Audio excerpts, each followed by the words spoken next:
నిధుల రైతు మహాధర్నాకు అశేషంగా విచ్చేసిన ఆయా జిల్లాల రైతులకు శుభాకాంక్షలు తెలియజేస్తూ గత 10 సంవత్సరాల క్రితము ఏ విధంగా అయితే మోసం చేసిండో కేసీఆర్, అదే విధంగా అంతకు మించి రేవంత్ రెడ్డి ప్రభుత్వం ఈరోజు రైతులకు మోసం చేస్తున్నది.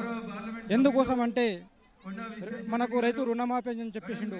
పూర్తిగా 2 లక్షల రుణమాఫీ కాలేదు. గ్రామాలలో ఎక్కడ చూసినా ప్రతి ఒక్క విలేజ్కి వెళ్ళినప్పటికీ కూడా ఒక 25% మాత్రమే రైతు రుణమాఫీ అయింది. ఇంకా 75% 2 లక్షల వరకు రుణమాఫీ అవ్వాల్సి ఉంది. ఇంతదానికి మన గవర్నమెంట్, స్టేట్ గవర్నమెంట్ పూర్తిగా మేము రుణమాఫీ చేశాము అని పాలాభిషేకాలు చేసుకుంటున్న కాంగ్రెస్ ప్రజాప్రతినిధులకు మేము ఇక్కడ నుంచి హైదరాబాద్ ధర్నా చౌక్ నుంచి హెచ్చరిస్తున్నాము. ఈరోజు ఎక్కడ చూసిన ధర్నాలు, నువ్వు పూర్తిగా 2 లక్షల రూపాయలు రుణమాఫీ చేసినటువంటి అయితే ఈరోజు ధర్నాలు ఎందుకు ఉంటుండే, ఈరోజు రైతులు ఆత్మహత్యలు ఎందుకు చేసుకుంటుండ్రి అని ఈ రేవంత్ ప్రభుత్వానికి నేను హెచ్చరిస్తున్నాము. అదేవిధంగా ఇప్పుడు మన క్రాప్ రెండో క్రాప్ వస్తున్నది. మొదటిది విడతదే మనకు రైతు బంధు రాలేదు, రైతు భరోసా ఇవ్వలేవు నువ్వు. ఇప్పుడు ఇంకో క్రాప్ వస్తున్నది, రబీ క్రాప్ వస్తున్నది. రబీ క్రాప్ నువ్వు ఎప్పుడు ఇస్తావు అని ప్రకటించడం లేదు. దసరాకు అంటున్నావు, ఎవడో చెప్పిండు సోషల్ మీడియాలో దసరాకు రైతు బంద్ చేస్తాము, రైతు భరోసా చేస్తామని. అది లేదు. దసరా కావస్తున్నది, అది లేదు. ఇప్పుడు ఇంకొక రెండో క్రాప్ వస్తున్నది, అది లేదు.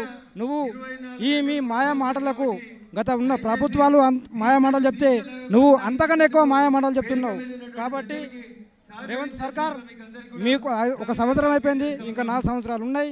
ఆ బాకీలో మీకు కూడా ప్రజలు తగిన బుద్ధి చెప్తారని ఈ రైతు దీక్షలో మేము మనవి చేసుకుంటున్నాం.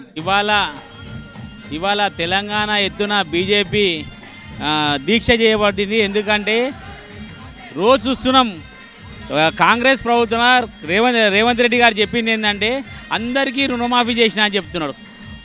40% రుణమాఫీ అయింది, 60% రుణమాఫీ అనేది కాలేదు.